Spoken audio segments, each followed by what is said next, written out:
you know, once it's there, once it's done, it's there, and there's no taking it back. And so that's a concern of ours.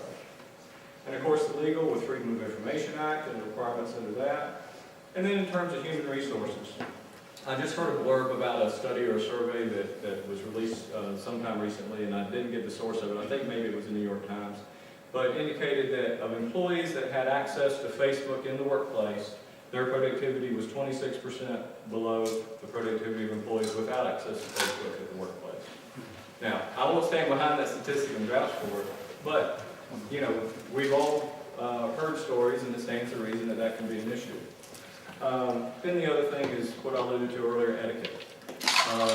None of us want to find ourselves in a situation where we've got an employee who did something using social media that violated one of the norms of etiquette, and we're either embarrassed by it, or we're having to discipline that employee, or we're having to discharge an employee because of that. So that's another concern.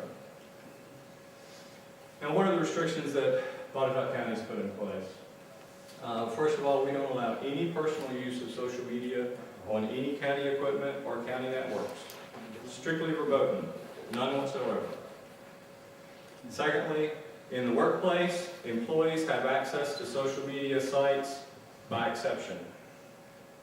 Employees' access to social media sites is blocked on work networks, but if there is a legitimate work need where an employee needs it, it requires administrative approval. It's got to come from Jerry Burgess, myself, or Spencer Suter. We're the only three who can approve it. And right now, we've got one employee who has access to social media sites on the county network. That's our tourism coordinator. Email addresses. This came out of our technology group. Phishing attacks, where we put county email addresses on social network sites. Other people can go in and try to get those and mine those and use them for nefarious purposes. If somebody wants to post a county email address on the social network site, it requires review of our technology group and administrative approval. Offensive communications, needless to say, we don't allow them. If they're put up, we take them down. And we require anyone using social media to make sure they have effective means of tracking and preserving the content that they post. So in summary, I would say our approach to social media is very deliberate. Some may say we're somewhat backwards. Some may say we're overly cautious.